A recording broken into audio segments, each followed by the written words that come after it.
Hey guys, this is James. And this is Denny from TD Bree. TD Bree. I'm back from Colombia. Welcome back, Denny. How was Colombia? It was awesome. Yeah? Yeah, it was awesome, I have to say. The tea there is non-existent. The coffee is really good. I wasn't in a hot area. What episode is this? 96? 96. Yeah. Last week you guys were actually watching us 3 months ago. Was it? It wasn't. Didn't need to be 3 months ago. Anyway. Could have been 2.5. Regardless, I had a great time. Colombia is a hotbed of, I don't know, fun stuff, learning Spanish. But hey, you know, if you want to live in a city like anywhere else, it's kind of the same basic thing. So yeah, had a great time. But we are here back in Seattle, and we're going to be doing something random. Yeah, so you see all these tins. So these tins are basically the tins of the pu'erh that I reach for regularly. So they tend to be not the most expensive pu'erh, not the cheapest either. But Denny has said Denny doesn't drink a whole lot of raw pu'erh. Is that still the case, or did still the case. Colombia convert you? Okay, still the case. And so these are probably examples of teas that Denny would not normally drink very often that I drink. So we're going to pick one out randomly, and we'll go from there. I'm going to say this one's calling me the most. Oh, yeah? That one. This is the 2009... 2006. 2006. Man, I've been I got a little bit of a cold. I'm actually doing this a little bit sick, to be honest with you guys. This is the 2006 Yunhai Mountain. And then Nannuo. I abbreviated it there. Double N's. Awesome. So, James, when he says tin, really he means beautiful ceramic vase. Then I picked up for $1.50 at Daiso. You got a Daiso for $1.50. Daiso is this little Japanese dollar store in Seattle in the Westlake Mall? Yep, it's in the Westlake Mall. It's also in the International District. Oops, we are on some other metrics. Give me my grams. There we go. Nice.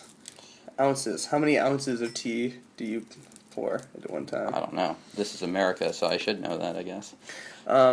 So the leaves, the leaf looks nice and dark, and this is pretty old stuff to say. Yeah, it's about, I guess, 9 years old now. And so this is a nice little daily drinking cake that I picked up from White2Tea's. Cool. I think it retailed then for about $37, and since then it's gone up for a 357-gram cake. And it's had humid storage, slightly humid, so that's helped to accelerate its aging process. Cool. But yeah, we will do a rinse, or we will do a double rinse and a preheating, and then we will be off. Sounds awesome. How much tea leaf are you using here? Using about 4.5 to 5 grams for 80 milliliter gaiwan. Cool. And for you folks out there, it's true that you're not actually a proficient tea drinker until you have things like this. And once you do, you know that you're part of the cool kids club. And you've reached level 3. You've reached level 3 of the black belt progression of tea drinking. There's a course on it, tdb.com/become a black belt tea drinker. Yeah, you basically pay us lots of money, and we'll tell you what belt you are. Yeah. It's wildly profitable for us because we're the only ones that certify this course. Yeah. But advance your education.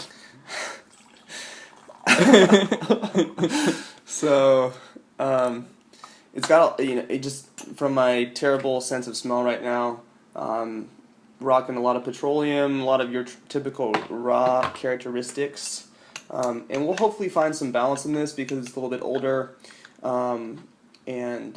yes. Got a twig sticking out, just like sticking out its pinky finger like that. Very nice. Nice and yellow. Little orange. Give us have a smell. Smells actually kind of light. Hot. Woo!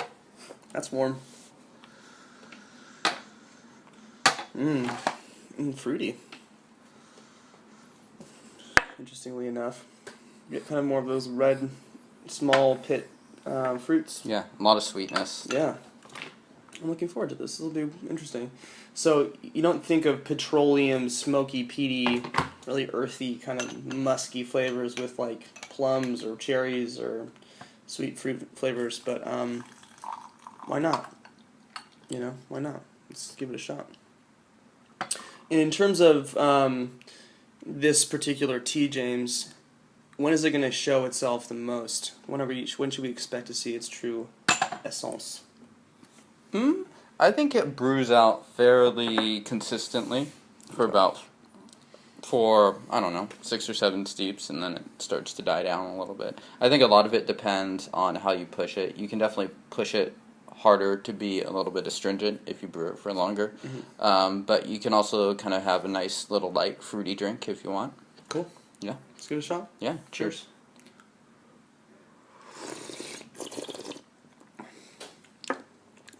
Startlingly sweet. Mm-hmm. To say, I'm totally shocked actually. Still nice and hot, so I can give it a second. But yeah, it's almost like white tea. There's this kind of like viscous white tea sweetness thing that happens. And I'm definitely getting something like that. Not nearly as much of the smoky petroleum stuff. Yeah, I think this tea is very, very easy to drink. It's kind of got like, I don't know, like this syrupy fruit sweetness to it. Yeah, absolutely. Yeah, syrupy is totally what I was trying to say when I followed the white tea comparison. Syrupy like white tea. Kind of.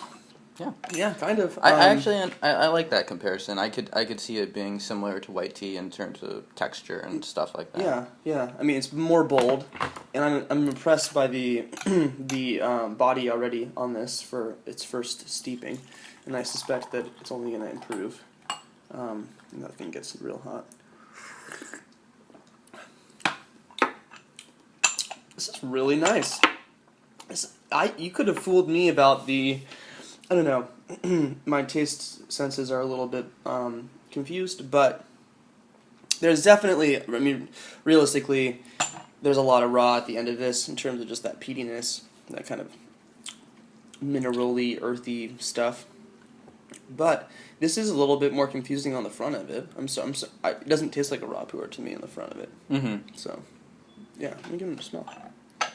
Yeah, and I'm glad you mentioned the development because, thinking about it, that I agree a lot with that assessment. It definitely is immediately more sweet and fruity, and then it develops, I guess, into that's where you'll get the astringency or like the raw pu'erh, more traditional flavors. Yeah, this is delicious. And are you storing this here in any specific way to mimic the storage method that it was stored at, a kind of more humid or anything like that?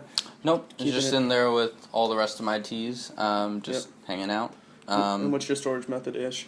Well, in Seattle we actually have kind of surprising humidity, so I've been monitoring it. This is my first year storing tea, so don't look at me as some sort of wizened professional that you should mimic at all. But I'm storing it in there, and I'm trying to hit about 70 degrees.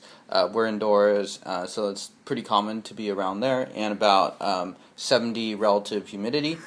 And honestly, it's kind of just hovered around that naturally in Seattle, which is interesting enough. But I figured I would have to add some water, or just like a cup of water or something like that. And I did during the summertime briefly, but for the past 6 months, it's been more or less as is. Surprising. I guess we do always have a little bit of a trickle outside. This is really nice, I have to say. This is really nice. Not a hint of astringency at all.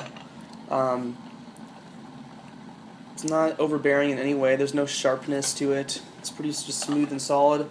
I love the viscosity on this. I think it's sweet. I'm going to vote Denny approves.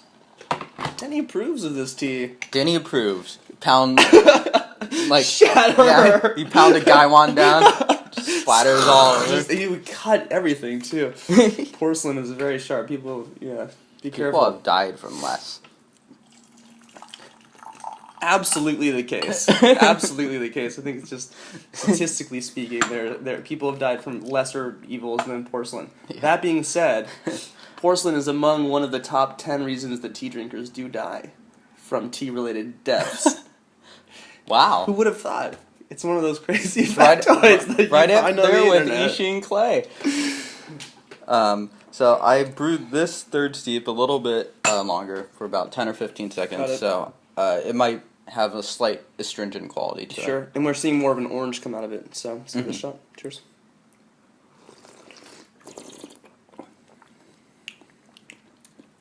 Yep. Yeah, slightly, but I actually like this a lot too. It's fuller and a little bit rounder. I agree. A little more peach in this. I think it's just fine. It has more of its raw characteristics coming out of it that way, and I don't think that's bad. And what do you think about this tea in terms of sweetness that lingers in the mouth? I think it's wonderful, to be honest with you.